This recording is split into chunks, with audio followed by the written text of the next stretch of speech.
কড়াইয়ে দিয়ে দিলাম একটা তেজপাতা আর গোটা জিরে আর একটু শুকনো লঙ্কাও দিতে হতো, ওটা ভুলে গেছি দিতে, তো আপনারা চাইলে শুকনো লঙ্কা ফোড়ন দিয়ে দেবেন। আর এই নারকেলটা মিক্সিতে কুড়ে নিয়েছি, তো নারকেলটাও দিয়ে দিলাম। এবার এটা একটু করে হালকা করে ভেজে নেবো। নারকেলটা ভেজে নিয়ে তারপর আমি কেটে রাখা খেরোগুলো দিয়ে দেবো। দেখুন লম্বা লম্বা করে খেরোগুলো আগে থেকে বনিয়ে রেখেছিলাম, ধুয়ে রেখেছি। এবার নারকেলটা ভাজা হয়ে গেছে, খেরোটা দিয়ে দেবো।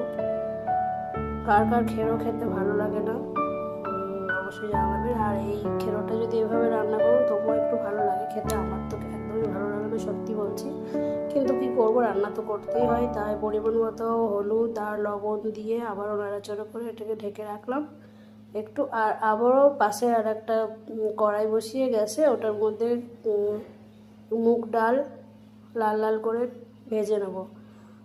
শুধু মুগ ডালটাই লাল লাল করে ভেজে নেবো, কোনো তেল টেল দিইনি, কাঠখোলায় ভেজা যাকে বলে। তো ভেজে নিয়েছি ডালটা।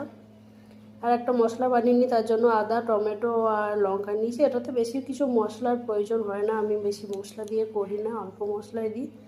মশলাটা বাটা হয়ে গেছে, ওর মশলা বাটাটা দিয়ে দিলাম। আর ভেজে রাখা মুগ ডালটাও ধুয়ে দিয়ে দেবো, মুগ ডালটাও দিয়ে দিলাম। এবারও ভালো করে নাড়াচাড়া করে এটাকে ঢেকে ভালোভাবে সেদ্ধ হতে দেবো।